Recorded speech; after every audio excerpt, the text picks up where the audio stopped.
கிட்டத்தட்ட 150 ஆண்டுகளுக்கு முன்னர் உருவாக்கப்பட்ட அந்த சட்டம் இன்னைக்கும் அதையே நம்ம ஃபாலோ பண்ண வேண்டிய தேவை கிடையாது.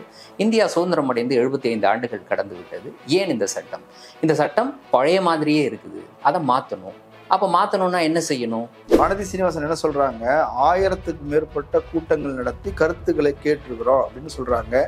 எல்லா மாநில அரசுக்கும் தகவல் சொல்லப்பட்டு உயர்மட்ட அதிகாரிகளை கூப்பிட்டு அவங்ககிட்ட நான் கருத்து கேட்டுக்கிறோம், அவ்வளவுதான், கேட்டுதானே செஞ்சிருக்கு, இதுக்கு மேல வேற என்ன? இப்போ லா கமிஷனா இந்த சட்டத்தை கொண்டு வந்துச்சு, லா கமிஷன் அதை எழுதுச்சு, லா கமிஷனோட ரெக்கமெண்டேஷன் அடிப்படையாக அது நடக்குது அப்படின்னு பார்த்தீங்கன்னா இல்லை. அப்போ யார் இதை செய்யறா அப்படின்னு பார்த்தீங்கன்னா உள்துறை அமைச்சகம் இதை செஞ்சிருக்கு. சட்டத்துறை அமைச்சகத்தினுடைய தலையீடு கூட இல்லை. சட்டத்துறை அமைச்சகம் இந்த கூட்டங்கள் எல்லாம் நடத்தினாங்க. இன்னொரு விஷயம் என்னன்னா,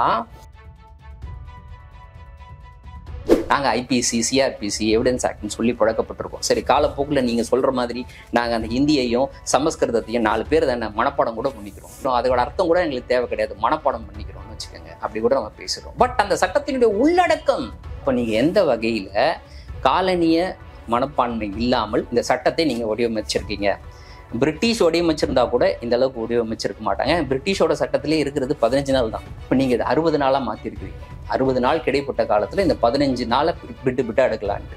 அப்போ எவ்வளவு பெரிய உரிமையை நீங்கள் பறிச்சிருக்கிறீங்க. சாதாரணமாக ஒரு நபரை நீங்கள் தீவிரவாதின்னு கைது செஞ்சிடக்கூடாது. ஏன்னா காவல்துறைக்கு அந்த அதிகாரம் இருக்குது. அந்த காவல்துறை அதை தவறாக பயன்படுத்த வாய்ப்பு இருக்குது. ஆகவே இந்த ப்ரொசீஜர்லாம் வச்சிருக்கிறாங்க. ஆனால் இன்னைக்கு யுஏபிஏ நடைமுறையில் இருக்கிற அதே சமயத்தில் இவங்க கொண்டிருக்கக்கூடிய புதிய சட்டத்தில் தீவிரவாதம்ன்ற ஒரு கிளாஸ் சேர்த்துருக்குறாங்க. ஒரு நபரை நினைச்சா யுஏபிஏலையாவது இந்த மாதிரி சாங்ஷன்லாம் வாங்கணும்னா இருக்குது. இங்கே சாங்ஷனே கிடையாது. ஒரு இன்ஸ்பெக்டர் நினைச்சா அவர் மேலே, ஒரு நபர் மேல தீவிரவாதியின் கேஸ் போடுறதுக்கு வழிவகுக்கக்கூடிய வகையில் இந்த சட்டம் உருவாக்கப்பட்டிருக்கு. இது ஆக்சுவலா காலனி அரசு கூட யோசிக்காது இப்படிப்பட்ட ஒரு சட்டத்தை பிறப்பிப்பு. 2 நாள் எனக்கு கஸ்டடி வேணும்னு போலீஸ் கேட்குது. 2 நாள் கஸ்டடி கொடுத்தாச்சு. 2 நாள் முடிஞ்சு அவரை கொண்டு போய் நீதிமன்ற காவலில் வைக்கிறாங்க. அடுத்து ஒரு 10 நாள் கடந்து போகுது. திருப்பி எனக்கு ஒரு 2 நாள் வேணும் அப்படின்னு போலீஸ் கேட்கலாம். இதுக்கு முன்னாடி கேட்க முடியாது, இப்போ கேட்கலாம் போலீஸ். அப்போ மீண்டும் 2 நாள் அவருக்கு கொடுப்பாங்க. அதுக்கு பிறகு ஒரு 20 நாள் சிறையில் இருக்கிறாரு. திருப்பி எனக்கு ஒரு 5 நாள் கஸ்டடி கொடுங்க அப்படின்னு போலீஸ் கேட்கலாம், திருத்தப்பட்ட சட்டத்தின் அடிப்படையில். இப்படியாக இந்த 60 நாளுக்கும் விட்டா அவர்கிட்ட இருந்து அவரை கஸ்டடிக்கு கேட்கலாம். நீதிமன்றம் அவரை அனுமதிக்கலாம். ஆங்கிலேயர் மக்களை மக்களாக பார்க்காமல் கொண்டு வரப்பட்ட சட்டம். அதுல நிறைய திருத்தங்களை நீங்க கொண்டு வந்துட்டீங்க இவ்வளவு காலமா. இப்போ நீங்க ஒட்டுமொத்தமா நான் மாத்துறேன்னு சொல்றீங்க. ஒட்டுமொத்தமா மாத்தினா எவ்வளவு பெரிய ரிஃபார்ம் நீங்க பண்றீங்கன்னு அர்த்தம். அப்போ யாருடைய கருத்தெல்லாம் நீங்க கேட்டிருக்கணும்? இத்தனை பேரோட சாதாரண பொதுமக்களுடைய கருத்தும் கேட்டிருக்கணும். நீங்க பாதிக்கப்படக்கூடிய நபர் நீங்களும் நானும். இதெல்லாம் நடக்கக்கூடாது அப்படின்றதுக்காகத்தான் 0 FIR ஃபைல் பண்ணணும்னு சொல்லி இவ்வளவு தூரம் நகர்ந்து வந்திருக்கோம். நம்ம இவ்வளவு போராட்டம் நடத்தி இவ்வளவு தூரம் நகர்ந்து வந்திருக்கோம். இன்னைக்கு அதையெல்லாம் ஒண்ணும் இல்லாம தவிடுபடியாக்கக்கூடிய வகையில நீங்க இப்படிப்பட்ட ஒரு சட்ட திருத்தத்தை கொண்டு வரீங்கன்னா. அரண்சை நண்பர்களுக்கு வணக்கம். அரண்சை ஊடகம் சுயேட்சையாக இயங்குவதற்காகவே உருவாக்கப்பட்டது. நாம் செய்கிற வேலை உண்மையிலேயே மக்களுக்காக செய்கிறோம் என்பதை நீங்கள் நம்பினால், வாய்ப்பு இருந்தால் இந்த ரேசர் பே QR கோடுக்குள்ளே நீங்கள் அதை ஸ்கேன் பண்ணி எங்களுக்கு உங்களால் இயன்றதை விருப்பம் இருந்தால் ஆதரவு தெரிவிக்கலாம். அரண்சை நேயர்களுக்கு வணக்கம். நான் மதன் அறிவழகன். இன்றைய நமது சிறப்பு விருந்தினர் தோழர் ஹசீப் அவர்கள். நிறைய விஷயங்கள் விவாதிக்க இருக்கிறோம், அவரை வரவேற்கலாம். வணக்கம் தோழர். வணக்கம். இன்றைக்கு புதிய 3 சட்டங்கள் நடைமுறைக்கு வந்திருக்குது. அதை ரொம்ப கஷ்டமான சட்டங்களும் கூட. IPC, CrPC, Indian evidence act அப்படிங்கிறத நான் பார்த்தே சொல்கிறேன். பாரதிய நியாய சன்ஹிதா, பாரதிய நாகரிக் சுரக்ஷா சன்ஹிதா, பாரதிய சாசிய அதிநியம் அப்படின்னு 3 சட்டமாக கொண்டு வந்திருக்கிறாங்க. நானும் நினைவில் வைக்கிறதுக்கு பல ப்ராக்டிஸ் பண்ணேன். இருந்தாலும் இதான் நிலைமை. வக்கீல்களுடைய நிலைமை என்ன ஆகும்னு தெரியல. நீதிபதிகளே பயப்படுறாங்க. உங்களுடைய பார்வை என்ன? 3 சட்டங்களை இது ஏற்கனவே இருந்த ஐபிசி, சிஆர்பிசி, எவிடன்ஸ் ஆக்ட், இது 3ஐயும் மாற்றி நாங்கள் புதிய சட்டங்களை கொண்டு வரோம் அப்படின்றதுக்கான அடிப்படையான காரணமாக பாஜக அரசு என்ன சொன்னாங்கன்னா, இவை காலனிய மனோபான்மையோடு அது உருவாக்கப்பட்ட சட்டம். யாருன்னா ஆங்கிலேயர்கள் உருவாக்கிய சட்டம். அப்போ ஆங்கிலேயர்கள் எதற்காக உருவாக்கினார்கள்? அப்போது இந்திய மக்களை ஆங்கிலேயர்கள் எப்படி பார்த்தார்கள்? ஆங்கிலேய அரசுக்கு மக்கள் அடிபணிஞ்சு நிற்கணும். அரசு தான் மேன்மையானது. அதாவது ஆங்கில அரசு தான் மென்மையானது. ஆங்கில அரசுக்கு எதிராக நீ கேள்வி எழுப்பக்கூடாது, சுதந்திரம் கேட்டு போராடக்கூடாது, ஆங்கில அரசுக்கு எதிராக நீ வெளிப்படையாக கருத்து சொல்லக்கூடாது. இதெல்லாம் கருத்துல வச்சுதான் இந்த சட்டங்கள் கொண்டு வரப்பட்டது. இந்த ஆங்கில மனப்பான்மை அப்படின்றது இந்த சட்டங்கள்ல அப்படியே நீடிச்சு வருது. கிட்டத்தட்ட 150 ஆண்டுகளுக்கு முன்னர் உருவாக்கப்பட்ட அந்த சட்டம் இன்னைக்கும் அதையே நம்ம ஃபாலோ பண்ண வேண்டிய தேவை கிடையாது. இந்தியா சுதந்திரம் அடைந்து 75 ஆண்டுகள் கடந்து விட்டது. ஏன் இந்த சட்டம் இன்னமும் பழைய மாதிரியே இருக்குது. அதை மாற்றணும். அப்போ மாற்றணும்னா என்ன செய்யணும்? இல்ல மாத்தணும்னா நாடாளுமன்றத்துல முன்வைக்கணும். எதன் அடிப்படையில் இதை மாற்றணும் அதெல்லாம் ஓகே, அது ஒரு ப்ரொசீஜர். நாம பின்னாடி சுதந்திர நாடு, சுதந்திரமான சிந்தனையில வெளிப்படும் விதமாக பேச்சு உரிமை, எழுத்துரிமை, அரசை விமர்சிப்பதற்கான உரிமை, மக்கள் தங்கள் கோரிக்கையை முன்வைத்து போராட்டம் நடத்துவதற்கான உரிமை, சங்கம் சேரும் உரிமை, இது எல்லாத்தையுமே கொடுக்கணும். அடுத்து இன்னும் ரொம்ப முக்கியமாக செய்ய வேண்டியது, ஆங்கில அரசு என்ன பண்ணாங்க, மக்களை கொத்து கொத்தாக அரெஸ்ட் பண்ணி அவங்கள சிறையில போட்டாங்க. சிறையில் அவர்களுக்கு எல்லா உரிமையும் மறுக்கப்பட்டது. சுதந்திர போராட்ட வீரர்கள் எவ்வளவு கொடுமைகளை சிறையில அனுபவிச்சாங்க. பாபு சிதம்பரனார் செக்கிழுத்தார். அப்புறம் இது மாதிரி பலரை நம்ம சொல்லிக்கிட்டே போகலாம். அப்படிப்பட்ட ஒரு சிறையில் இருக்கக்கூடிய கைதிகள் அவர்களுடைய உரிமையும் பாதுகாக்கப்பட வேண்டும். ஆனா ஆங்கில அரசு சிறையில் இருப்பவர்களையும் சிறைக்கு வெளியில இருப்பவர்களையும் ஒன்னாதான் பார்த்துச்சு. சிறையில் இருப்பவர்களை கூடுதலாக அவர்களுக்கு தண்டனை கொடுப்பது, அடிப்படை உரிமைகளை மறுத்துச்சு. அது இன்னொரு விஷயம். அப்போ இவர்கள் இந்த புதிய சட்டத்தை கொண்டு வரும் பொழுது, நீங்க சொன்ன அந்த வாய் நுழையாத 3 பேர்களை வைத்து இந்த 3 சட்ட திருத்தங்களை கொண்டு வரும் பொழுது, திருத்தம் தான் சொல்றாங்க அவங்க, திருத்தமா இல்லையான்றது அப்புறமா வரும். அப்போ இந்த சட்டங்களை கொண்டு வரும்போது இதையெல்லாம் மனசுல வச்சுட்டு தான் இந்த சட்ட திருத்தம் அப்படின்றது நடைமுறைப்படுத்தப்பட்டிருக்கணும். எதையெல்லாம் மனசுல வச்சிருக்கணும்? மக்களை மக்களாக பார்க்கணும். இந்த அரசு மக்களுக்கானது, மக்களுக்காகத்தான் இந்த அரசு, அரசுக்காக மக்கள் கிடையாது. ஆங்கில அரசு எப்படி பார்த்துச்சு? அரசுக்காக தான் மக்கள், நான் சொல்றதை நீ கேள். அப்போ இப்போது இருக்கக்கூடிய அரசு எதன் அடிப்படையில் சிந்தித்து இந்த சட்டத்தை திருத்தி இருக்க வேண்டும்? மக்களுக்காக தான் அரசு, மக்கள் தான் முதன்மை அப்படின்றத அடிப்படையில தான் ஜனநாயக உரிமை பாதுகாக்கப்படணும். அப்போ சிறைக்கு வெளியில் இருப்பவர்களுடைய உரிமை, சிறைக்குள் சென்றாலும் அவர்களுடைய உரிமை, சிறைக்குள்ளேயும் கூட அவர்களுடைய உரிமை. அப்ப எல்லாத்துக்கும் தூக்கி சிறையில போடணுமா? அந்த கேள்வி வருது இல்ல. எல்லாத்துக்குமே சிறை. அப்ப அவர்களுக்கு பிணை கொடுப்பதில் இருக்கக்கூடிய சிக்கல், இது எல்லாம் நீக்கப்படணுமா இல்லையா? சோ அதுதான் உண்மையிலேயே அந்த காலனிய மனோபாவத்தை தாண்டி ஒரு புதிய சட்டத்தை நாங்க படைக்கிறோம் அப்படின்னு சொல்லும் பொழுது இந்த அம்சங்கள்லாம் இடம்பெற்றிருக்கணும். அப்ப என்ன பண்ணிருக்கணும்? ஏற்கனவே நடைமுறையில் இருக்கக்கூடிய குற்றங்களுக்கு வழங்கப்பட்டிருக்கக்கூடிய தண்டனை என்ன பண்ணிருக்கணும்? கம்மி பண்ணிருக்கணும். 2வது சிறை சீர்திருத்தம் ரொம்ப முக்கியமான ஒண்ணு. ஏன்னா இன்னைக்கு இந்தியாவில் இருக்கக்கூடிய எல்லா சிறைகளும் நிரம்பி வழியுது. யாரால் நிரம்பி வழியுது அப்படின்றது இன்னொரு கேள்வி. அங்கு பெரும்பான்மையாக இருக்கக்கூடியவர்கள் பட்டியல் சமூகத்தை சேர்ந்தவர்கள், அப்புறம் பிற்படுத்தப்பட்ட மக்கள் அதிகமாக இருக்கிறாங்க. அதே மாதிரி சிறுபான்மையினரும் அதிகமாக இருக்கிறார்கள். அப்போ ஏன் இவர்கள் மட்டும் அதிகமாக இன்னைக்கு சிறையில் நிரம்பி இருக்கிறார்கள்? அப்போ இந்த சீர்திருத்தங்களை செய்ய வேண்டிய தேவை இருக்கு. அப்ப சிறையில பிடிச்சி யார் உள்ள போடுறான்? யார் அவர்கள் மீது வழக்கு பதிவு செய்வது? காவல்துறை வழக்கு பதிவு செய்யுது. அப்போ காவல்துறைக்கு அதிகபட்சமாக இங்கு வழங்கப்பட்டிருக்கக்கூடிய அந்த பவர், அந்த அதிகாரம் அப்படின்றது குறைக்கப்படுவதற்கான நடவடிக்கை மேற்கொள்ளப்படணும். அப்புறம் என் மீது ஒரு குற்றம் சுமத்தும் பட்சத்துல நான் அந்த குற்றத்தை நிரூபிப்பதற்கான போதிய வாய்ப்புகள் எனக்கு வழங்கப்படுவது, அதோடு சேர்ந்து சிறை என்பது எக்ஸெப்ஷன், வெயில் தான் அவர்களுக்கு முதன்மையான ஒன்று அப்படின்ற மாதிரி அடிப்படையில சட்டங்கள் திருத்தப்பட்டிருக்க வேண்டும். நான் சொல்றது நியாயமா இல்லையா? இல்ல, அதான் எல்லாரும் சொல்லிட்டு இருக்கிறது. ஆனால் இந்த 3 சட்டங்களும் திருத்தப்பட்டு வச்சு பார்க்கும் பொழுது இந்த காலனிய மனப்பான்மை அப்படின்றது, அந்த மனப்பான்மையோடு தான் இந்த சட்ட திருத்தங்களும் மேற்கொள்ளப்பட்டிருக்கு அப்படின்றதான் இன்னைக்கு இந்த சட்டங்களை எதிர்க்கக்கூடிய எதிர்க்கட்சிகளாக இருக்கட்டும் சரி, நீதித்துறையை சேர்ந்தவர்களாக இருக்கட்டும் சரி, மற்ற செயல்பாட்டாளர்களாக இருக்கட்டும் சரி, மனித உரிமை செயல்பாட்டாளர்களாக இருக்கட்டும் சரி, எல்லாருமே முன்வைக்கக்கூடிய குற்றச்சாட்டாக இருக்கு. நீங்க முதல்ல சொன்னீங்க எப்படி இந்த சட்டம் நிறைவேற்றப்படும் அப்படின்னு. நிறைவேற்றப்பட்டதிலேயே நிறைய குழப்படிகள் இருக்குது. எப்படி சட்டம் நிறைவேற்றப்படும்? நாடாளுமன்றத்தில் அறிமுகப்படுத்தப்படும், நாடாளுமன்றத்தில் எதிர்க்கட்சிகள் அதை பற்றியான தங்களுடைய கருத்துக்களை பதிவு செய்வதற்கு வாய்ப்பளிக்கப்படும். நாடாளுமன்றத்துக்கு கூட நான் 2வது வரேன். முதல்ல இந்த சட்டத்தை திருத்துவோம் அப்படின்னு சொன்னா என்ன செய்யணும்? முதல்ல ஃபர்ஸ்ட் ஆஃப் ஆல் இப்படிப்பட்ட ஒரு சட்டத்தை நாங்க திருத்த போறோம்னா யாரிடமெல்லாம் கருத்து கேட்கணும்? யார் இந்த சட்டத்தை திருத்துவதற்கான அதிகாரம் பெற்ற நபர்கள்? யார் இந்த புதிய சட்டத்தை எழுதுவதற்கு அதிகாரம் பெற்ற, இல்லாட்டினா அதை எழுதுவதற்கு தகுதியான நபர்கள்? இந்த கேள்விகள்லாம் இருக்குல்ல. அதுக்கு பிறகுதான் நாடாளுமன்றத்துக்குலாம் வர்றது. இல்ல, வானதி சீனிவாசன் என்ன சொல்றாங்க, 1000க்கு மேற்பட்ட கூட்டங்கள் நடத்தி கருத்துக்களை கேட்டிருக்கிறோம் அப்படின்னு சொல்றாங்க. எல்லா மாநில அரசுக்கும் தகவல் சொல்லப்பட்டு உயர்மட்ட அதிகாரிகளை கூப்பிட்டு அவங்ககிட்ட நான் கருத்து கேட்டுக்கிறோம், அவ்வளவுதான், கேட்டுதானே செஞ்சிருக்கோம், இதுக்கு மேல வேற என்ன? யார் அந்த 1000க்கும் மேற்பட்டவர்கள்? அதுலயே சுப்ரீம் கோர்ட்ல இருக்கக்கூடிய வழக்கறிஞர் சங்கம் இருக்குல்ல, பார் அசோசியேஷன் அதை சேர்ந்தவர்களிடம் கருத்து கேட்கப்பட்டதா? நான் சொல்றது வெறும் சுப்ரீம் கோர்ட் தான் சொல்றேன். அப்புறம் ஒவ்வொரு மாநிலத்திலையும் இருக்கக்கூடிய உயர்நீதிமன்றத்தினுடைய பார் அசோசியேஷன் இருக்கு, அங்க இருக்கவங்ககிட்ட கருத்து கேட்கப்பட்டுச்சா? மூத்த வழக்கறிஞர்கள் பலர் இருக்காங்க, இதே மாதிரி நீதித்துறையில் செயல்பாட்டாளர்கள் பலர் இருக்கிறாங்க, முன்னாள் நீதிபதிகள் இருக்காங்க, பலர் இருக்கிறாங்க. அதோடு சேர்ந்து ரொம்ப முக்கியமாக மனித உரிமை தளத்தில் செயல்படக்கூடிய பலர் இருக்கிறார்கள். ஏன்னா சட்டம்னு வரும்பொழுது அவர்களை சார்ந்து அவர்களுடைய கருத்து கேட்கப்படணுமா வேணாமா? ஏன்னா அவர்கள் தான் இந்த சட்டத்தில் இருக்கக்கூடிய தவறுகள் இது எப்படி மக்களுக்கு எதிராக பயன்படுத்தப்படுது, நம்முடைய அரசியல் சாசனத்தில் வழங்கப்பட்டிருக்கக்கூடிய அடிப்படை உரிமைகளை இந்த சட்டம் எப்படி மீறுது, ப்ரொசீஜரலா நான் சொல்றது. அப்போ இந்த இடத்துல இந்த சட்டம் ஒரு குழப்பமாக இருக்குது, இது நீக்கப்படணும். இந்த சட்ட திருத்தம் கொண்டு வரப்பட வேணும். ப்ரொசீஜர்ல இந்த பிரச்சனை இருக்குது, காவல்துறை இதை தனக்கு சாதகமாக பயன்படுத்தி கொள்ளுது. இப்படி பல விஷயங்களை அவங்க சுட்டி காட்டிக்கிட்டே இருக்காங்க. அவர்களுடைய கருத்து கேட்கப்படணுமா வேணாமா? ஏன்னா நீங்க என்ன சொல்றீங்க, ஆங்கிலேயர் மக்களை மக்களாக பார்க்காமல் கொண்டு வரப்பட்ட சட்டம், அதுல நிறைய திருத்தங்களை நீங்க கொண்டு வந்துட்டீங்க இவ்வளவு காலமா. இப்போ நீங்க ஒட்டுமொத்தமா நான் மாத்துறேன்னு சொல்றீங்க. ஒட்டுமொத்தமா மாத்தினா எவ்வளவு பெரிய ரிஃபார்ம் நீங்க பண்றீங்கன்னு அர்த்தம். அப்போ யாருடைய கருத்தெல்லாம் நீங்க கேட்டிருக்கணும்? இத்தனை பேரோட சாதாரண பொதுமக்களுடைய கருத்தும் கேட்டிருக்கணும். நீங்க பாதிக்கப்படக்கூடிய நபர் நீங்களும் நானும். பேனா செலவிக்கிறதுக்கு அங்கங்க கூட்டம் போட்டாங்க. ஆமா, அப்ப அந்த கருத்து கேட்கப்பட்டதா? யார் அந்த 1000? இந்த கேள்வி. 1000 பேர்ல ஆயிரக்கணக்கான கூட்டம். சரி, இந்த ஆயிரக்கணக்கான கூட்டங்கள், ஆயிரக்கணக்கான நபர்கள்ல எங்க இவங்க தானே ஸ்டேக் ஹோல்டர்ஸ்?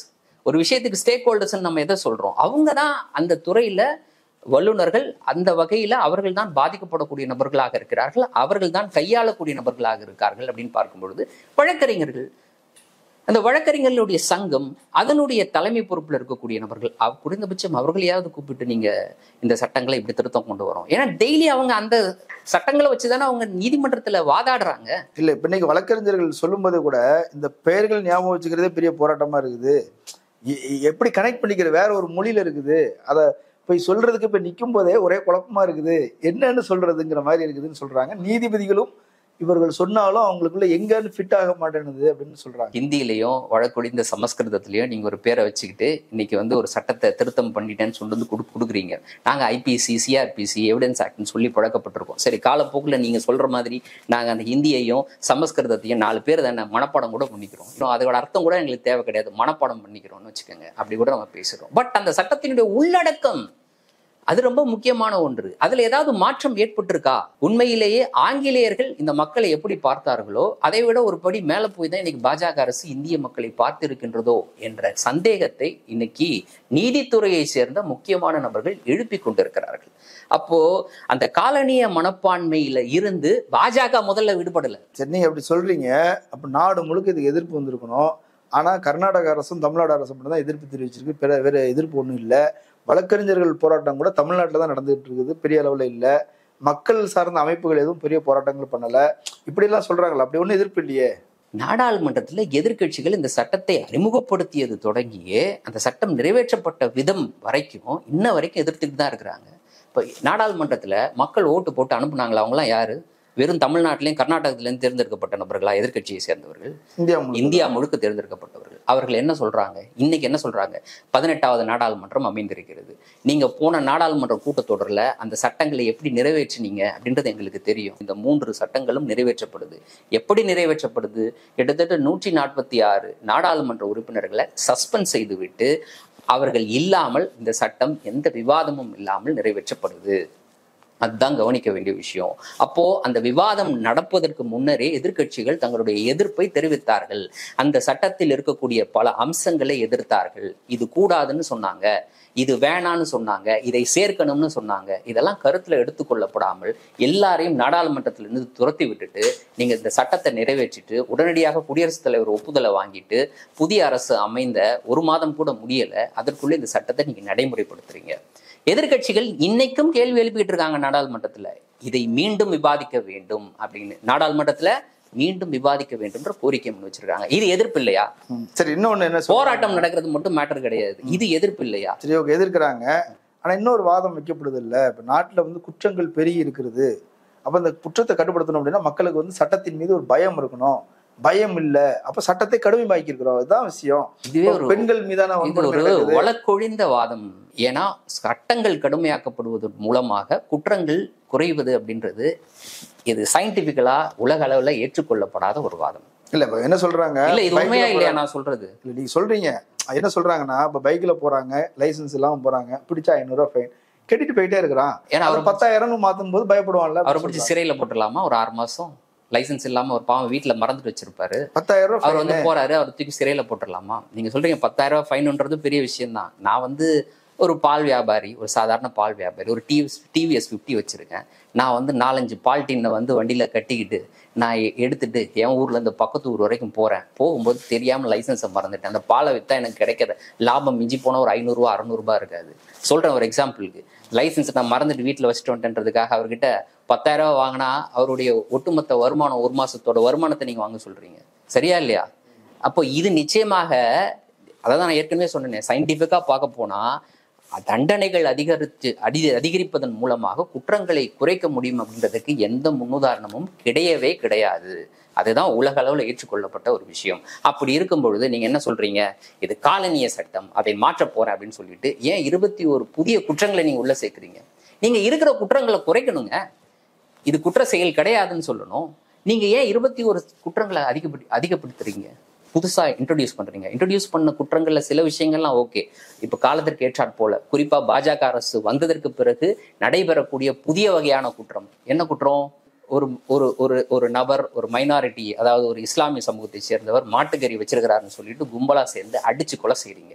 இது ஒரு புதிய குற்றம். இது எப்போ வந்தது? இந்த கடந்த 10 ஆண்டுகளா தான் இது அதிகரிச்சிருக்கு.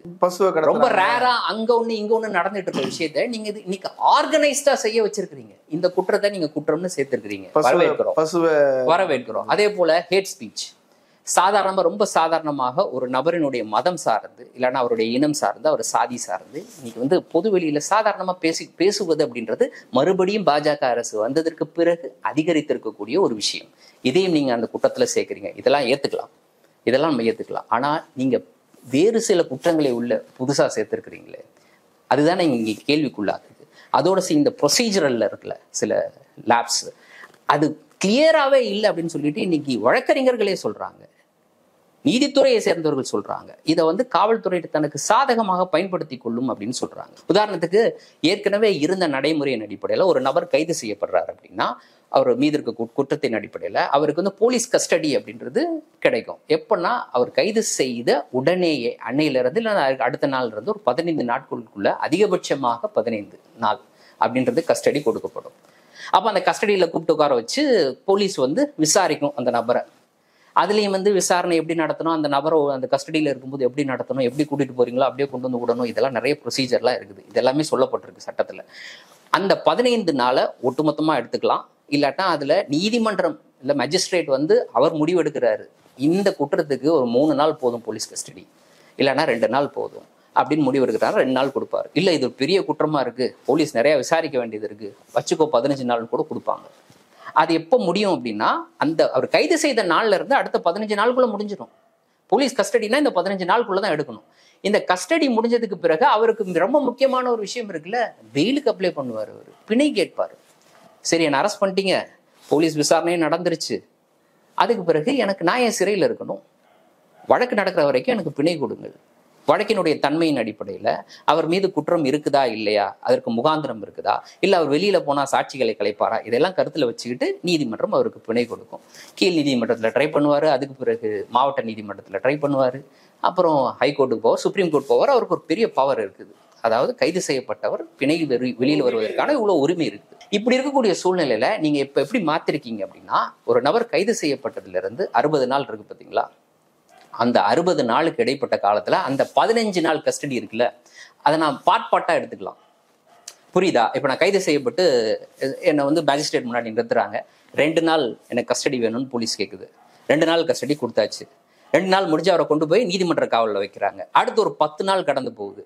திருப்பி வந்து எனக்கு ஒரு 2 நாள் வேணும் அப்படின்னு போலீஸ் கேட்கலாம். இதுக்கு முன்னாடி கேட்க முடியாது, இப்ப கேட்கலாம் போலீஸ். அப்ப மீண்டும் 2 நாள் அவருக்கு கொடுப்பாங்க. அதுக்கு பிறகு ஒரு 20 நாள் சிறையில் இருக்கிறாரு, திருப்பி வந்து எனக்கு ஒரு 5 நாள் கஸ்டடி கொடுங்க அப்படின்னு போலீஸ் கேட்கலாம், திருத்தப்பட்ட சட்டத்தின் அடிப்படையில். இப்படியாக இந்த 60 நாளுக்கும் விட்டா அவர்கிட்ட இருந்து அவரை கஸ்டடிக்கு கேட்கலாம், நீதிமன்றம் அவரை அனுமதிக்கலாம். அப்ப அந்த 60 நாள் என்ன ஆகுது, நான் சொல்றது புரியுதுங்களா? அவரால் பிணையில் வெளியில வர முடியாது. அந்த 60 நாள் அவருக்கு தெரிஞ்சிச்சு. பிணையோட பிணை மனு தாக்கல் செஞ்சிருவார் உடனடியாக. பெயில் பெட்டிஷன் ஃபைல் ஆயிடுவார். பெயில் பெட்டிஷன் ஒரு பக்கம் விசாரணை நடந்துகிட்டே இருக்கும். நடந்துகிட்டு இருக்கும்போது நீதிமன்றத்துல போய் போலீஸ் சொல்லலாம், அதாவது அரசு தரப்பு சொல்லலாம், என்னன்னா அவரை போலீஸ் காவல்ல மீண்டும் நாங்க கேட்க இருக்கிறோம் கன்சர்ன் மேஜிஸ்ட்ரேட் கோர்ட் முன்னாடி, அதனால இந்த பெயில் பெட்டிஷனை இப்போதைக்கு விசாரிக்காதீங்க அப்படின்னு சொல்லலாம். அது சொல்றதுக்கு வாய்ப்பு இருக்கான்னு கேட்டீங்கன்னா இருக்கு இதுல. அப்போ அது அந்த கிளாரிட்டி இருக்குல்ல, அப்படி கேட்கலாமா, அதை கேட்பதன் மூலமாக நீதிமன்றம் இவருக்கு பிணை வழங்க மறுக்கலாமா, பிணை மனு மீதான விசாரணையை ஒத்தி வைக்கலாமா, எந்த கிளாரிட்டியும் கிடையாது இந்த சட்டத்துல. அப்போ இந்த கிளாரிட்டி யார் கொடுக்கறது? எவ்வளவு குழப்பமான ஒண்ணு. அப்போ ஒருத்தரை சாதாரண வழக்குல கைது செஞ்சா அவர் 60 நாள் எந்த பிணையும் இல்லாம அவரை வெளியில பெயில அனுப்ப முடியாம அவர் உள்ள இருப்பதை உறுதி செய்யக்கூடிய வகையில இந்த சட்டம் அமைந்திருக்கின்றதா என்ற கேள்வியை இன்னைக்கு நீதித்துறையை சேர்ந்தவர்கள் குற்றம் செய்திருக்காருன்னு கூட அவசியம் இல்லை, குற்றச்சாட்டே போதும். குற்றச்சாட்டு தான் நான் சொல்றது, சாதாரண வழக்கு. அந்த வழக்கிலேயே இப்படியாக அவர் 60 நாட்களுக்கு சிறையில வைப்பதற்கான வாய்ப்பு அப்படின்றது இந்த சட்டம் உருவாக்கி கொடுத்திருக்கு. அப்ப நீங்க எந்த வகையில காலனிய மனப்பான்மை இல்லாமல் இந்த சட்டத்தை நீங்க வடிவமைச்சிருக்கீங்க? பிரிட்டிஷ் வடிவமைச்சிருந்தா கூட இந்த அளவுக்கு வடிவமைச்சிருக்க மாட்டாங்க. பிரிட்டிஷோட சட்டத்திலே இருக்கிறது 15 நாள் தான். இப்போ நீங்க இது 60 நாளா மாத்திருக்கிறீங்க. 60 நாள் கிடைப்பட்ட காலத்துல இந்த 15 நாளை விட்டு எடுக்கலான்ட்டு. அப்ப எவ்வளவு பெரிய உரிமையை நீங்க பறிச்சிருக்கிறீங்க. இரண்டாவது விஷயம், காலனிய காலம் அப்படின்னாலே எல்லாருக்கும் ஞாபகத்துக்கு வரக்கூடிய அந்த வார்த்தை என்ன அப்படின்னு பார்த்தீங்கன்னா தேச துரோகம், செடிஷன். இந்த தேச துரோகம் அப்படின்றது ஐபிசி 124A அப்படின்றது காலமாக இருந்துட்டு வந்ததை ஒரு கடந்த ஆண்டு, அது 1.5 ஆண்டுகளுக்கு முன்னாடி தான் உச்சநீதிமன்றம் தடை செய்தது. இவ்வளவு ஆண்டுகால போராட்டம், எத்தனை ஆண்டுகால போராட்டம். அப்ப செடிஷன் அப்படின்றத பிரிட்டிஷ் அரசாங்கம் எதுக்கு கொண்டு வந்துச்சு? தேச துரோகம்ன்றதை எதுக்கு கொண்டு வந்துச்சு? யாரும் சுதந்திரம் கேட்டு போராடக்கூடாது, சுதந்திர போராட்டத்திற்கு ஆள் சேர்க்கக்கூடாது, சுதந்திர போராட்டம் தொடர்பான கருத்துக்களை கொண்டு போய் மக்களிடம் சேர்க்கக்கூடாது. அப்படி எவன் எந்த வேலை செஞ்சாலும் அவனை தூக்கி செடிஷன்ல உள்ள போடு. அப்ப அது ஒரு கொடுமையான ஒரு பிரிவு. அதற்கு எந்த முகாந்திரமுமே தேவையில்லை. இவர் அரெஸ்ட் பண்றோம் அப்படின்னா இவர் மேல காவல்துறை வைக்கிற குற்றச்சாட்டு தான். காவல்துறை சொல்லுது இவர் தேச துரோகி, இவர் தேச துரோக செயல்ல ஈடுபட்டு கொண்டிருந்தார், ஒருத்தட்ட பேசிக்கிட்டு இருந்தார், ஒருத்தட்ட இந்தியா சுதந்திரம் அடைவதனுடைய தேவை என்ன அப்படின்றத பத்தி பேசிக்கிட்டு இருந்தார். நான் சொல்றது பிரிட்டிஷ் காலத்துல. அதன் அடிப்படையில் அவரை பிடிச்சி உள்ள வச்சிட்டோம், தேச துரோகம். அப்ப என்னன்னா அரசின் மீது நம்பிக்கை இல்லாத, ஒரு வார்த்தை சொல்லலாம், அரசின் மீது அதிருப்தி இருக்கக்கூடிய ஒரு நபர். 124A யாரை குற்றவாளின்னு டிஃபைன் பண்ணுது அந்த செக்ஷன் கீழே அப்படின்னா, இந்த அரசின் மீது அவர் மீது நம்பிக்கை இல்லாத, இல்லாட்டினா விருப்பம் இல்லாத அப்படின்ற மாதிரி நம்ம அதை இது பண்ணிக்கலாம், டிரான்ஸ்லேட் பண்ணிக்கலாம். அப்படிப்பட்ட ஒரு நபரை அந்த சட்டத்தின் கீழே, அந்த பிரிவின் கீழே கைது செய்யறது அப்படின்ட்டு. அப்போ இந்த சட்டத்தை உச்ச நீதிமன்றமே என்ன சொல்லியிருக்கு? இந்த சட்டத்தின் அடிப்படையில கைது செய்வது அப்படின்றது தவறு, எல்லாரும் நிறுத்தணும். இதற்கு முன்னார் நீங்க கைது செய்திருந்தாலும், இந்த சட்டத்தின் மீது யார் மீதாவது வழக்கு பதிவு செய்திருந்தாலும் அந்த வழக்கை, அந்த புகார் மீது நடவடிக்கை கூடாது. புதுசா 124A கீழே வழக்கு பதிவு செய்யக்கூடாது அப்படின்னு உத்தரவு போட்டதற்கு பிறகு நீங்க இன்னைக்கு புதுசா கொண்டு வந்திருக்கக்கூடிய சட்டத்துல அந்த பேரை மட்டும் மாத்திட்டு புதுசா ஒரு செக்ஷன் 152ன்னு கொண்டு வந்திருக்கிறீங்க பிஎன்எஸ்ல. அந்த 152 என்ன சொல்லுது அப்படின்னா, இதுக்கு முன்னாடி ஒரு டெஃபினேஷன் இருக்குல்ல, டிஸ்அஃபெக்ஷன் டுவர்ட்ஸ் ஸ்டேட் அப்படின்னு சொல்லிட்டு, அதற்கு பதிலாக என்ன மாத்திக்கிறேன்னா, இந்தியாவினுடைய இறையாண்மை, ஒற்றுமை, இதற்கு எதிராக செயல்படக்கூடிய நபர்கள் அப்படின்ற மாதிரி ஒரு டெஃபினிஷனை நீங்க சேர்த்திருக்கிறீங்க. 124Aக்கும் 152க்கும் எந்த வித்தியாசமும் கிடையாது. உண்மையில் சொல்ல போனா, அதாவது டிஸ்அஃபெக்ஷன் டுவர்ட்ஸ் ஸ்டேட் அப்படின்ற ஒரு வார்த்தை இதுல நிறைய இன்டெகிரிட்டி, யூனிட்டி, சாவரனிட்டி, இது எல்லாத்துக்கும் எதிராக செயல்படக்கூடிய நபர். அவர் யார் அப்படின்னா, ஒரு தேச துரோகின்ற வார்த்தையை மட்டும் தூக்கிட்டீங்க நீங்க. ஆனா தேச துரோக சட்டம் தான், அதை அப்படியே திருப்பி கொண்டு வந்திருக்கிறீங்க, இன்னும் ஸ்ட்ராங்கா கொண்டு வந்திருக்கிறீங்க. அப்போ நீங்க உச்சநீதிமன்றத்தை சொன்னதை கருத்தில் எடுத்துக்கல. கிட்டத்தட்ட 75 ஆண்டுகளாக நடந்த போராட்டம், இந்த சட்டத்தை நீக்க வேண்டும் என்று நடந்த போராட்டத்தை நீங்க கருத்தில் எடுத்துக்கல. இவ்வளவு ஆண்டு காலமா நடந்த போராட்டத்தை கருத்தில் எடுத்துக்கல. இந்த சட்டம் எப்படியாக தடுத்து நிறுத்தப்பட்டது? சாதாரண ஒரு நாள்ல நடக்கல, அவ்வளவு போராட்டம் நடந்திருக்கு. அப்ப இதை திருப்பி கொண்டு வந்திருக்கிறீங்கல்ல. அப்ப நீங்க எங்க ஆங்கிலேயர்களுடைய மனப்பான்மையிலிருந்து விடுபட்டு ஒரு இந்தியராக சிந்தித்து இந்த சட்டத்தை நீங்க கொண்டு வந்தீங்க? உங்க முன்னாடி வைக்கிற கேள்வி இது. எப்படி கொண்டு வந்தீங்க? அப்ப நீங்க எப்படி சொல்றீங்க? அடுத்து இன்னொன்னு, நமக்கு எல்லாருக்கும் தெரியும், தீவிரவாதம் அப்படின்றது, அதன் தீவிரவாதின்னு ஒரு நபரை கைது செய்கிறாங்க அப்படின்னா அது சாதாரண சட்டம் இருக்காது. அதுக்கு தான் தனியாக எப்பயுமே ஒவ்வொரு காலகட்டத்திலையும் ஒரு சட்டத்தை வச்சுக்கிட்டே இருந்தாங்க. தடா வச்சுருந்தாங்க, பொடா வச்சுருந்தாங்க, இப்போ யூஏபிஏன்னு ஒன்று வச்சுருக்கிறாங்க. அப்போ ஒரு நபரை யூஏபிஏ சட்டத்தின் கீழ் கைது செய்கிறாங்கன்னா அவர் மீது வைக்கப்பட்டிருக்கக்கூடிய குற்றச்சாட்டு தீவிரவாத குற்றச்சாட்டு. அப்போது யூஏபிஏ அப்படின்றது ஸ்பெஷல் ஆக்ட். அது வந்து ஐபிசிக்குள்ளே வராது, சிஆர்பிசிக்குள்ளே வராது, தனி ஆக்ட் இது. இந்த ஆக்டின் அடிப்படையில் ஒரு கைது செய்யப்படுறாரு அப்படின்னா அதற்கு சில ப்ரொசீஜர்ஸ்லாம் இருக்குது. இப்போ யூஏபிஏல ஒருத்தர் கைது செய்யணும்னா கவர்மெண்ட் வந்து சாங்ஷன் பண்ணணும், இவரை கைது செய்வதற்கு அனுமதி அளிக்கிறோம். அப்போது அனுமதி எதன் அடிப்படையில் அளிக்கப்படணும்? காவல்துறை வந்து இவரை வந்து நிறுத்தி இவரை நாங்கள் யூஏபிஏல கைது செய்கிறோம் அப்படின்னு சொன்னால் அந்த கன்சர்ன் அத்தாரிட்டி இவரை கைது செய்வதற்கான முகாந்திரம் இருக்கா, இவர் மீது வைக்கப்பட்டிருக்கக்கூடிய தீவிரவாத குற்றச்சாட்டுக்கு முகாந்திரம் இருக்கா, இதையெல்லாம் பார்த்து அதற்கு பிறகு அந்த சாங்ஷன் கொடுப்பாங்க. அதுக்கு பிறகு அவர் மீது அப்படிப்பட்ட வழக்கு தொடரப்படும். அதற்கு பிறகு நடக்கிறது நமக்கு தெரியும். யூஏபிஏல கைது செய்யப்பட்ட நபருக்கு முதல் 2 ஆண்டுகளுக்கு எந்த விசாரணையும் இல்லை, எந்த பெயிலும் கிடையாது. இன்னும் கூட பல செயல்பாட்டாளர்கள் 5 ஆண்டுகள் கடந்து இன்னும் சிறையில் இருக்கிறாங்க. இதே பாஜக அரசால் யூஏபிஏவால் கைது செய்யப்பட்ட நபர்கள் எல்லாரும் செயல்பாட்டாளர்கள். அப்போ பெயில் அப்படின்றது கிடைக்கவே கிடைக்காது. அப்படிப்பட்ட ஒரு கொடூரமான சட்டம் யூஏபிஏ. ஆனா யூஏபிஏவை தவறா பயன்படுத்தக்கூடாது ஒரு நபருக்கு எதிராக. அதற்காகத்தான் அந்த யூஏபிஏல ஒரு நபர் கைது செய்வதற்கு முன்னாடி கன்சர்ன் அத்தாரிட்டி கிட்ட பெர்மிஷன் வாங்கணும். உதாரணத்துக்கு சொல்ல போனா இன்னைக்கு அருந்ததி ராய்க்கு எதிராக யூஏபிஏவில் அவரை கைது செய்யலாம் என்ற ஒரு அனுமதியை யார் வழங்கினா? டெல்லியோட துணைநிலை ஆளுநர் வழங்குறாரு. அப்போ டெல்லியோட துணைநிலை ஆளுநருக்கு காவல்துறை என்னத்தையெல்லாம் ப்ரொடியூஸ் பண்ணியிருப்பாங்க, அருந்ததி ராய் பேசியது, அருந்ததி ராய் தொடர்பான எல்லா விஷயங்களையும் அவர்கிட்ட கொடுத்து அவர் வந்து நியாயமா அதை செய்யறாரா செய்யலையான்றது செகண்டரி. அதுக்குள்ள நான் வரல, அது நியாயமா அதெல்லாம் பார்த்து தான் செய்யறாங்க. பட் அது ஒரு ப்ரொசீஜர். இந்த ப்ரொசீஜர் மீளப்படும் பட்சத்துல இது எங்க தெரியுமா எதிரொலிக்கும்? அந்த நபர், கைது செய்யப்பட்ட நபர் யூஏபிஏல அவர் நீதிமன்றத்தை நாடும் பொழுது, தன் மீது தொடரப்பட்ட யூஏபிஏ வழக்கை ரத்து செய்யணும்னு அவர் நீதிமன்றத்தை நாடும் பொழுது நீதிமன்றம் இந்த கேள்வியெல்லாம் கேட்கும். இவர் நீங்க கைது செஞ்சீங்கல்ல, இந்த ப்ரொசீஜரை ஃபாலோ பண்ணீங்களா, என்னென்ன மெட்டீரியல்லாம் நீங்க வந்து ஆளுநர் கிட்ட கொடுத்தீங்க, ஆளுநர் அதை ஆராய்ந்தாரா, அதன் அடிப்படையில் அந்த உத்தரவு பிறப்பிக்கப்பட்டதா, இதையெல்லாம் பார்ப்பாங்க. இதுல எந்த ப்ரொசீஜரல் லேக் இருந்துச்சுன்னா உடனடியாக நீங்கள் கைது செய்தது யூஏபிஏ அடிப்படையில் இவரை கைது செய்தது தவறு அப்படின்னு சொல்லிட்டு உத்தரவு பிறப்பிப்பாங்க. ஒரு உதாரணத்துக்கு சொல்றதா இருந்தா, டெல்லி பல்கலைக்கழகத்தினுடைய பேராசிரியராக இருந்த சாய்பாபா அவரை வந்து கைது செய்தது யூஏபிஏவின் அடிப்படையில் கைது செய்தது தப்பு அப்படின்னு சொல்லிட்டு மும்பை உயர்நீதிமன்றம் ஒரு உத்தரவு போட்டாங்க. ஃபர்ஸ்ட் நான் சொல்றது, அதற்கு பிறகு 2வது தடவை தான் அதை அப்பீல் பண்ணி அதுக்கு பிறகு இன்னைக்கு ரிலீஸ் ஆயிட்டாரு, அது வேற விஷயம்.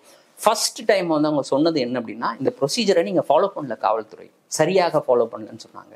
அப்போ இவ்வளவு ப்ரொசீஜரை ஏன் வச்சிருக்கிறாங்க? சாதாரணமாக ஒரு நபரை நீங்க தீவிரவாதியின் கைது செஞ்சிடக்கூடாது, ஏன்னா காவல்துறைக்கு அந்த அதிகாரம் இருக்கு, அந்த காவல்துறை அதை தவறாக பயன்படுத்த வாய்ப்பு இருக்கு. ஆகவே இந்த ப்ரொசீஜர்லாம் வச்சிருக்கிறாங்க. ஆனா இன்னைக்கு யூஏபிஏ நடைமுறையில் இருக்கிற அதே சமயத்துல இவங்க கொண்டிருக்கக்கூடிய புதிய சட்டத்துல தீவிரவாதம்ன்ற ஒரு கிளாஸ் சேர்த்திருக்கிறாங்க. இதுக்கு முன்னாடி இருந்த ஐபிசியில தீவிரவாதம் அப்படின்றதன் அடிப்படையில் ஒரு நபரை கைது செய்வதற்கான பிரிவு இல்லை. இன்னைக்கு அந்த பிரிவை இதுல சேர்த்திருக்கிறாங்க. அப்ப என்னன்னா இன்னொரு விஷயம் இருக்கு, யூஏபிஏல கைது செய்யப்பட்டதுல உள்ளது இப்ப சாதாரண சட்டத்துல வந்துருச்சு.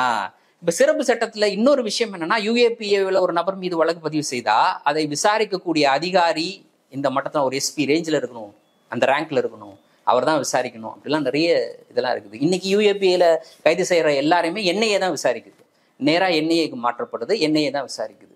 அப்போ அதனுடைய முக்கியத்துவம் இதையெல்லாம் கருத்துல கொண்டுதான் இந்த ப்ரொசீஜர்லாம் வச்சிருக்கிறாங்க. இன்னைக்கு அந்த சாதாரண ஒரு சட்டத்துல இன்னைக்கு பிஎன்எஸ் கீழே வந்து நீங்க டெரரிசம் அப்படின்ற ஒரு ஆக்டை, ஒரு செக்ஷனை நீங்க கொண்டு வந்தீங்க அப்படின்னா, சாதாரண ஒரு போலீஸ் ஸ்டேஷன்ல ஒரு நபரை தீவிரவாதின்னு கைது செய்ய முடியும். சாதாரண ஒரு போலீஸ் அதிகாரி, நான் சொல்றது சாதாரணமாக ஒரு போலீஸ் ஸ்டேஷன்ல இருக்கக்கூடிய ஒரு ஆய்வாளர், ஒரு இன்ஸ்பெக்டர், ஒரு எஸ்ஐ, இவங்களுக்கு இந்த பவர் இருக்குது அப்படின்னா அவங்க அதை எப்படி பயன்படுத்துவாங்க? அவங்களுக்கு பிடிக்காத யார் வேணா தீவிரவாதின்னு சொல்லி எல்லாருமே தீவிரவாதி தான், பிடிச்சி உள்ள போடு தீவிரவாதி அப்படின்னு சொல்லிட்டு. எவ்வளவு பெரிய அநியாயமான ஒரு விஷயம். அப்ப இதுல எந்த ப்ரொசீஜருமே கிடையாது. ஒரு நபரை நினைச்சா யூஏபிஏலையாவது இந்த மாதிரி சாங்ஷன்லாம் வாங்கணும்லாம் இருக்குது, இங்க சாங்ஷனே கிடையாது. ஒரு இன்ஸ்பெக்டர் நினைச்சா அவர் மேல, ஒரு நபர் மேல தீவிரவாதின்னு கேஸ் போடுறதுக்கு வழிவகுக்கக்கூடிய வகையில இந்த சட்டம் உருவாக்கப்பட்டிருக்கு. இது ஆக்சுவலா காலனி அரசு கூட யோசிக்காது இப்படிப்பட்ட ஒரு சட்டத்தை பிறப்பிப்பது. அப்ப எப்படி காலனிய மனப்பான்மையிலிருந்து நாங்க வெளியில வரணும், அதற்காக நாங்க இந்த சட்டங்களை கொண்டு வரோம்ட்டு அவங்க சொன்னதுக்கு எல்லாத்துக்குமே எதிர்மறையாகத்தான் இந்த சட்ட திருத்தங்கள் இருக்கிறது அப்படின்றத நம்மளால கிளியரா பார்க்க முடியுது. அப்போ இன்னைக்கு இன்னொரு கேள்வியும் இருக்கு. ஜூலை 1ல இருந்து இந்த சட்டம் நடைமுறைக்கு வருதுன்னு சொல்றீங்க. அப்போ ஜூலை 1க்கு முன்னாடி கிட்டத்தட்ட 80,000க்கு மேற்பட்ட வழக்குகள் நிலுவையில் இருப்பதா ஒரு கணக்கு இருக்கு. நான் சொல்றது வெறும் கிரிமினல் வழக்குகள். இந்த வழக்குகள் எல்லாம் பழைய ஐபிசி சிஆர்பிசி அடிப்படையில் நடந்துகிட்டு இருக்கு. ஜூலை 1ஆம் தேதியிலிருந்து தான் புதுசா எஃப்ஐஆர் ஃபைல் பண்ணியிருக்கிறீங்க. அது புதிய சட்டத்தின் அடிப்படையில். அப்போ பழைய சட்டத்தின் அடிப்படையில் கைது செய்யப்பட்ட நபர் இருக்கார்ல, அவருக்கு சிஆர்பிசி செல்லுபடி ஆகுமா, இல்ல புதுசா நீங்க கொண்டு வந்தீங்களா பிஎன்எஸ்எஸ் இது செல்லுபடி சொல்லிட்டாங்கல்ல புதியதா? அதுல ஒரு குழப்பம் இருக்குது. நீங்க சொல்லிட்டீங்க விளக்கம். நாளைக்கு இதை நடைமுறைப்படுத்தும் பொழுது இருக்கக்கூடிய குழப்பம் இருக்குல்ல. ஒரே ஒரு எக்ஸாம்பிள் சொல்றேன். உச்சநீதிமன்றம் போட்டுருச்சு உத்தரவு 124A நீ பயன்படுத்தக்கூடாது அப்படின்னு சொல்லிட்டு. அதற்கு பிறகு எத்தனை காவல் நிலையங்கள 124A வழக்கு பதிவு செய்யப்பட்டது தெரியுமா? ஒவ்வொரு முறையும் நீதிமன்றத்தை நாடி உச்சநீதிமன்றம் போட்டிருக்க உத்தரவு, ஆனா அதை கூட தெரியாம காவல்துறை இதுல கைது செஞ்சிருக்கு அப்படின்னு ஒவ்வொருத்தரும் போய் அந்த வழக்குல இருந்து வெளியில வந்தாங்க. யோசிச்சு பாருங்க. இப்போ நீங்க யோசிச்சு பாருங்க, ஒரு சாதாரண கிராமத்துல இருக்கக்கூடிய ஒரு காவல் நிலையம், அந்த காவல் நிலையத்தில் இருக்கக்கூடிய ஆய்வாளர், இல்ல ஒரு சில காவல் நிலையங்களுக்கு டைரக்டா இன்னைக்கு தமிழ்நாட்டை பொறுத்த வரைக்கும் பெரும்பான்மை எல்லாரும் காவல் நிலையத்துக்கு இன்னைக்கு ஆய்வாளர் வந்துட்டாங்க. சில காவல் நிலையங்கள்ல எஸ்ஐ தான் இருப்பாரு, சர்க்கிள் இன்ஸ்பெக்டர்லாம் இருப்பாரு. ஸோ அந்த லெவல்ல இருக்கிறவங்களுக்கு என்ன புரியும்? யோசிச்சு பாருங்க. பழைய சட்டம் எது, புது சட்டம் எது? இப்போ இந்த நபரை நாம ஜூன் 30ஆம் தேதி கைது செஞ்சிருக்கோம். அப்போ இவரை ஐபிசி சிஆர்பிசியின் அடிப்படையில தான் அவருக்கான உரிமை, அவருக்கான கடமை அப்படின்ட்டு அவரை கொண்டு போய் மேஜிஸ்ட்ரேட் முன்னாடி நிற்க வைக்கிறாங்க. மேஜிஸ்ட்ரேட் இந்த கேள்வியே கேட்கல. இவரை ஏன்ப்பா பழைய சட்டத்துல கைது பண்ணீங்களா, புதிய சட்டத்துல கைது பண்ணலையான்னு கேட்கல. மேஜிஸ்ட்ரேட் ஒரு உத்தரவு போடுறாரு, வச்சுக்கோ 15 நாள் போலீஸ் காவல். இது கைது செய்யப்பட்ட நபருக்கு இது தெரியுமா? முதல்ல சாதாரண நபரை நீங்க கைது செய்றீங்க. இவ்வளவு பேரு, நான் சொல்றது அதானே, இந்திய சிறைகளை நிரம்பி இருக்கக்கூடிய மக்கள் யாரு? சாதாரண எளிய மக்கள். அவர்களுக்கு இந்த சட்டத்தை பற்றியான எந்த புரிதலும் கிடையாது. இல்ல, அவங்களே தான் சொல்றாங்கல்ல, சட்டம் தெரியல என்பது அது அவங்களுக்கு சாதகமா இருக்க முடியாது. அது அவங்க அதுக்கு நாங்க ஏற்க முடியாதுன்னு சட்டமே சொல்லுது. உங்களுக்கு சட்டம் தெரியலங்கிறதுக்காக நாங்க ஒன்னு நடைமுறைப்படுத்தாம இருக்க முடியாதுன்னு சொல்றாங்கல்ல. ஆனா நீங்க என்ன சொல்றீங்க? இதை பற்றி இப்படியாக நீங்க சொல்ற மாதிரியான சிந்தனை யாருக்கு வரும்? இந்த மக்களை பற்றி கவலைப்படாதவங்களுக்கு வரும். ஆங்கில அரசுக்கு இப்படி வந்துச்சுன்னா கூட நான் ஏத்துப்பேன். இந்த மக்களை பற்றி எனக்கு கவலை. அது தெரியாதது அவனுடைய கஷ்டம். அவன் உள்ள போய் இருக்கட்டும், சிறையில் இருக்கட்டும். 15 நாள் என்ன, இன்னும் 20 நாள் கூட அவனுக்கு போலீஸ் கஸ்டடி கொடுத்தா எனக்கு என்ன கவலை? அப்போ ஒரு மக்களை சார்ந்து சிந்திக்கக்கூடிய ஒரு அரசு இன்னைக்கு காலனிய மனப்பான்மையிலிருந்து நாங்க வெளியில வரோம், அந்த சட்டத்தை நீக்கிறோம் அப்படின்னு சொல்றவங்க இப்படியா சிந்திக்கணும்? அது ஏன் கவலை கிடையாது, அது ஓம் பிரச்சனை அப்படின்னு யோசிக்கலாமா? முதல்ல யோசிக்கலாமா? அப்படி யோசிப்பதே எவ்வளவு பெரிய தவறு, எவ்வளவு குழப்பங்களுக்கு இது போய் இட்டு செல்லும் அப்படின்றது. அப்போ பேரலா 2 சிஸ்டம் இன்னைக்கு நடைமுறையில இருக்கும். நல்லா புரிஞ்சுங்க. ஒரு கிரிமினல் வழக்குன்றது ஒரு நாள்ல முடியறது இல்லை, ஒரு வருஷத்துல முடியறது இல்லை. கிரிமினல் வழக்குகள் 20 வருஷம் 30 வருஷம் கூட நடக்கும். பல வழக்குகள் நம்ம பார்த்திருக்கோம். அப்ப அடுத்த 20-30 வருஷம் 2 சிஸ்டம் ரன் பண்ணிட்டு இருக்கோம். பழைய ஐபிசி சிஆர்பிசி, இதுக்கு பிஎன்சி பிஎன்எஸ்எஸ்சி இதெல்லாம் இருக்கும், 2மே இருக்கும். அப்போ நீதிமன்றத்துல ஒவ்வொரு முறையில வரும் பொழுதும் நீதிபதி கேட்கணும், இதுப்பா பழைய வழக்கா புது வழக்கா, பழைய சட்டமா புது சட்டமா? பழைய சட்டம் என்றால் அதுக்கு ஒரு ப்ரொசீஜரோ, அதன் அடிப்படையில் இவருக்கு வழங்கப்பட்டது சரி அப்படின்னு கொடுக்க போறாங்களா, இல்ல பழைய வழக்காக இருந்தாலும் பரவாயில்ல, ப்ரொசீஜரை பொறுத்த வரைக்கும் புது ப்ரொசீஜர்னு கொடுக்க போறாங்களா, அதன் அடிப்படையில செய்ய போறாங்களா? குழப்பம் இருக்குது, பெரிய குழப்பம் இருக்கு. இன்னொரு விஷயம், இந்த டெஃபினிஷன் எல்லாமுமே கொடுக்கப்பட்டிருந்தாலும் இந்த டெஃபினிஷனை சரியா பிரயோகிக்கிறார்களா அப்படின்றதுக்கு ஒவ்வொரு காலகட்டத்திலையும் நீதிமன்றங்கள் பல உத்தரவு பிறப்பிச்சிருக்கு. யோசிச்சு பாருங்க. ஒவ்வொரு கட்டத்திலையும் நீதிமன்றம் உத்தரவு பிறப்பிச்சிருக்கு. நமக்கு எல்லாருக்கும் தெரியும், போனா எஃப்ஐஆர் ஃபைல் பண்ணணும்ன்றது. ஒரு வழக்குக்கு போய் நின்னா எஃப்ஐஆர் ஃபைல் பண்ணணும் அப்படின்றது எல்லாருக்குமே தெரியும். இன்னைக்கு வழக்குக்கு போனா ஒரு நீதிமன்றத்துக்கு, ஒரு காவல் நிலையத்துக்கு போனா உடனடியாக எஃப்ஐஆர் ஃபைல் பண்ணுவாங்களா? பண்ண மாட்டாங்க, இழுத்தடிப்பாங்க. அப்போ நீதிமன்றம் பல சந்தர்ப்பங்கள்ல ஒரு நபர் அந்த குற்றம் செயல் அந்த குறிப்பிட்ட காவல் நிலையத்தினுடைய எல்லைக்குள் நடைபெறாவிட்டாலும் 0 எஃப்ஐஆர் ஃபைல் பண்ணணுன்ற அளவிற்கு பல வழக்குகள் போடப்பட்டு கடைசியில் இந்த நிலைக்கு இன்னைக்கு நம்ம சேர்ந்திருக்கோம். இது ஒரு நாள்ல நடக்கல. அப்போ சட்டத்துல அதற்கான இடம் இருந்தாலும் கூட அந்த சட்டத்தை நடைமுறைப்படுத்தணும், இப்படித்தான் நடைமுறைப்படுத்தணும்ன்ற உத்தரவை போடுறதுக்கு பல முறை நீதிமன்றத்தை நாட வேண்டியிருந்திருக்கு, பல முறை நீதிமன்றம் உத்தரவு போட வேண்டிய தேவை இருந்திருக்கு கடந்த காலங்களில். அதையெல்லாம் தாண்டி தான் இன்னைக்கு போன உடனே குறைந்தபட்சம் எஃப்ஐஆர் ஃபைல் பண்றதுக்கான வாய்ப்பு அப்படின்றது ஏற்பட்டு இருக்கு. புரியுதா? அப்போ இந்த புதிய சட்டங்கள் இருக்குல்ல, புதிய செக்ஷன்ஸ், இதை நடைமுறைப்படுத்துவதற்கு அப்படின்றது இன்னும் பல வழக்குகள் நீதிமன்றத்திற்கு போட வேண்டிய தேவை இருக்கும். நான் சொல்றேன் ஒரு எக்ஸாம்பிள். டெரரிசம் ஆக்ட்ல வந்து ஒருத்தரை கைது செய்யணும், டெரரிஸ்ட் அப்படின்ற ஒரு குற்றச்சாட்டுல ஒருத்தரை கைது செய்யணும் அப்படின்றது இன்னைக்கு புது சட்டத்துல இருக்குதுன்றான். அப்போ ஒரு நபரை இன்னைக்கு கைது செய்த பிறகுதான் வந்து அவரை எப்படி நடத்துக்குது ஒரு காவல்துறை அப்படின்றதன் அடிப்படையில் நீதிமன்றத்திற்கு போய் நீதிமன்றம் அதை ஸ்க்ரூட்டனைஸ் பண்ணி அவங்க சில வழிமுறைகளை இன்னைக்கு சொல்லி இது நடக்கிறதுக்குள்ளே எத்தனை பேர் பாதிக்கப்படுவாங்க. இப்படிலாம் கைது செய்யக்கூடாது, லோக்கல் இன்ஸ்பெக்டர் பண்ணக்கூடாது, நீங்க வந்து லோக்கல்ல இருக்கக்கூடிய எஸ்பி இல்லைன்னா கமிஷனர் அவருடைய உத்தரவின் அடிப்படையில் இந்த ரேங்க்ல இருக்கவங்க, இதெல்லாம் நடைமுறைக்கு வர்றதை யோசிச்சு பாருங்க எவ்வளவு நாள் ஆகும். சாதாரணமா தீவிரவாத குற்றச்சாட்டுல ஒருத்தரை கைது செஞ்சு சாதாரண காவல்துறை ஆய்வாளர் அவரை சிறையில வைக்க முடியும் மாத கணக்குல ஆண்டு கணக்குல அப்படின்ற அந்த நிலைமை மாறுறதுக்கு எவ்வளவு நாள் ஆகும் யோசிச்சு பாருங்க. அப்போ இதெல்லாம் யார் கருத்துல எடுத்திருக்கணும்? இந்த சட்ட திருத்தத்தை கொண்டு வந்திருக்கக்கூடிய இந்த அரசு கருத்துல எடுத்திருக்கணுமா இல்லையா? அப்போ மக்களை பற்றி சிறிதும் யோசிக்காம சிந்திக்காம மக்களுக்கு ஏற்பட இருக்கக்கூடிய பாதிப்பை பற்றி கொஞ்சமும் கூட யோசிக்காம அந்த எஃப்ஐஆர் பத்தி பேசும்போது இன்னொன்னு சொல்றேன், இந்த சட்டத்துல எஃப்ஐஆர் ஃபைல் பண்றதுக்கும் கூட இனிஷியலா இன்வெஸ்டிகேட் பண்ணி ஃபைல் பண்ணணும் அப்படின்ற ஒரு சின்ன கிளாஸும் இருக்குது. போன உடனே எல்லாத்துக்கும் எஃப்ஐஆர் ஃபைல் பண்ணக்கூடாது. குறிப்பிட்ட தண்டனை அவர் மீது வைக்கப்பட குற்றச்சாட்டின் அடிப்படையில் அவருக்கு இவ்வளவு தண்டனை, ஒரு 3 வருஷத்துலேருந்து 10 வருஷத்துக்கு இடைப்பட்ட தண்டனை இருக்குது அப்படின்னா அவருக்கு உடனடியாக எஃப்ஐஆர் ஃபைல் பண்ண வேண்டிய தேவையில்லை அப்படின்ற ஒரு கிளாஸ் இருக்கு. இப்போ சாதாரணமாகவே காவல்துறையில் போனால் எஃப்ஐஆர் ஃபைல் பண்ண வைக்க முடியாது. அப்போது இனிஷியலாக இன்வெஸ்டிகேட் பண்ணி அதுக்கு பிறகு தான் எஃப்ஐஆர் ஃபைல் பண்ணணும்னு சொல்கிறாங்க. காவல் நிலையத்தில் எஃப்ஐஆர் ஃபைல் பண்ண வைக்கணும் அப்படின்றதுக்கு இவ்வளோ போராட்டம் ஒரு பக்கம் நடந்துகிட்டு இருக்கும்போது புதுசாக ஒரு சட்டத்தை கொண்டு வந்து அதில் இப்படிப்பட்ட தண்டனை இருக்கக்கூடிய பிரிவுகளுக்கு நீங்கள் உடனடியாக எஃப்ஐஆர் ஃபைல் பண்ண வேணான்னா யோசிச்சு பாருங்க. அது ரொம்ப சாதாரணமா அவங்களுக்கு சாதகமா காவல்துறை எடுத்துக்கொள்வதற்கு வாய்ப்பு இருக்கு. சாதகமாக எடுத்துக்கொண்டு என்ன பண்ணும் காவல்துறை? அப்பட்டமா கட்ட பஞ்சாயத்துல ஈடுபடுவாங்க. நான் தான் எஃப்ஐஆர் போடணும் மேல. இப்பவே அப்படிதான் நடந்துகிட்டு இருக்கு பெரும்பாலான இடங்கள்ல. சட்டப்பூர்வமாக அவங்களுக்கு அப்படிப்பட்ட ஒரு அங்கீகாரம் கிடைச்சதுன்னா சட்டப்பூர்வமா கட்ட பஞ்சாயத்து நடக்கும். ஒருத்தனுக்கு எதிராக நீங்க எஃப்ஐஆர் ஃபைல் பண்றதுக்கு போறீங்க அப்படின்னா அவர் வந்து ஒரு அதிகாரம் படைத்த நபராக இருக்கும் பட்சத்துல சட்டப்பூர்வமாக அவர் மீது நான் எஃப்ஐஆர் இப்போதைக்கு ஃபைல் பண்ணவனா இனிஷியல் இன்வெஸ்டிகேஷனை முடிச்ச பிறகுதான் ஃபைல் பண்ணலான்றதுதான் சட்டம். அப்படின்னா காவல் நிலையத்தில் இருக்கக்கூடிய ஆய்வாளர் என்ன பண்ணுவாரு? சட்டப்பூர்வமாக கட்ட பஞ்சாயத்தை நடத்துவார். வரக்கூடிய நபரை சாதாரண எளிய நபராக இருந்தால் அவர் உட்கார வச்சுட்டு யாருக்கு எதிராக கம்ப்ளைண்ட் கொடுத்துருக்காரோ ஒரு ஃபோன் அடிச்சு கூப்பிட்டு வாங்க, உனக்கு எதிராக ஒரு கம்ப்ளைண்ட் கொடுக்க வந்திருக்கான், எஃப்ஐஆர் ஃபைல் பண்ணல, பேசிக்கங்க, நான் உட்காந்து நடுவில் பேசுகிறேன். இது நடக்குமா நடக்காதா? இதெல்லாம் நடக்கக்கூடாது அப்படின்றதுக்காகத்தான் 0 எஃப்ஐஆராவது ஃபைல் பண்ணணும்னு சொல்லி இவ்வளோ தூரம் நகர்ந்து வந்திருக்கோம். நம்ம இவ்வளோ போராட்டம் நடத்தி இவ்வளோ தூரம் நகர்ந்து வந்திருக்கோம். இன்னைக்கு அதையெல்லாம் ஒன்றும் இல்லாமல் தவிடுபடியாக்கக்கூடிய வகையில் நீங்கள் இப்படிப்பட்ட ஒரு சட்ட திருத்தத்தை கொண்டு வரீங்கன்னா உங்களை நாங்கள் என்னன்னு சொல்றது? இந்த கேள்வி இருக்குல்ல.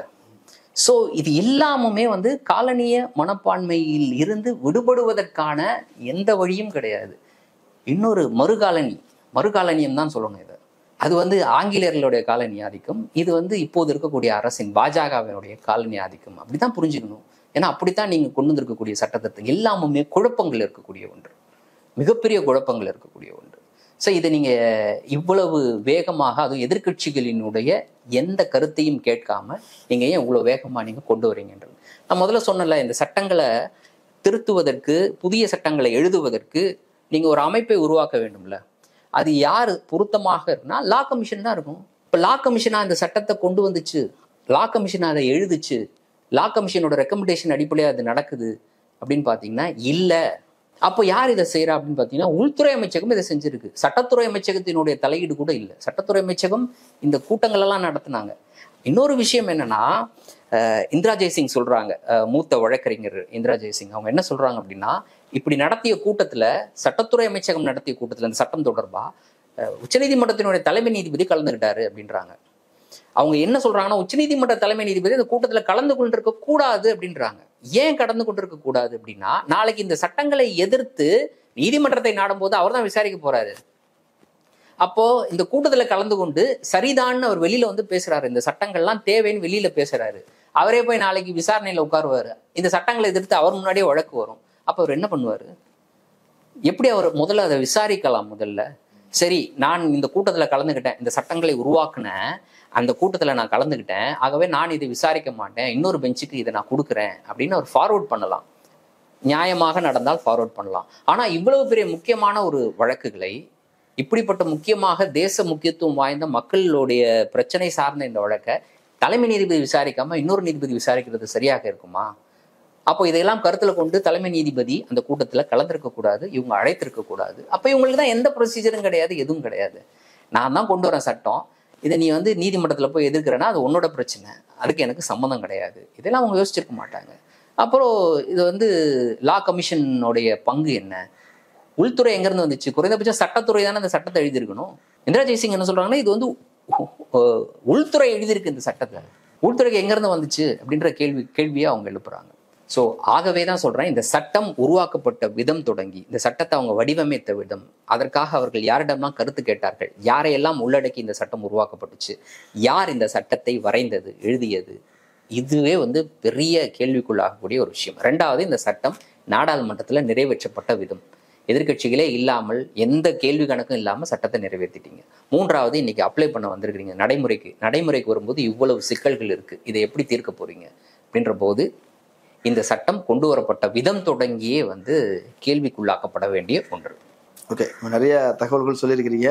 மக்கள் அதை பரிசீலிக்கணும். அந்த வகையில் அது முக்கியத்துவமான ஒரு உரையாடல் நினைக்கிறேன். கலந்து கொண்ட கருத்துக்களை போய் நன்றி. நன்றி. நேரில் மீண்டும் சந்திப்போம். நன்றி.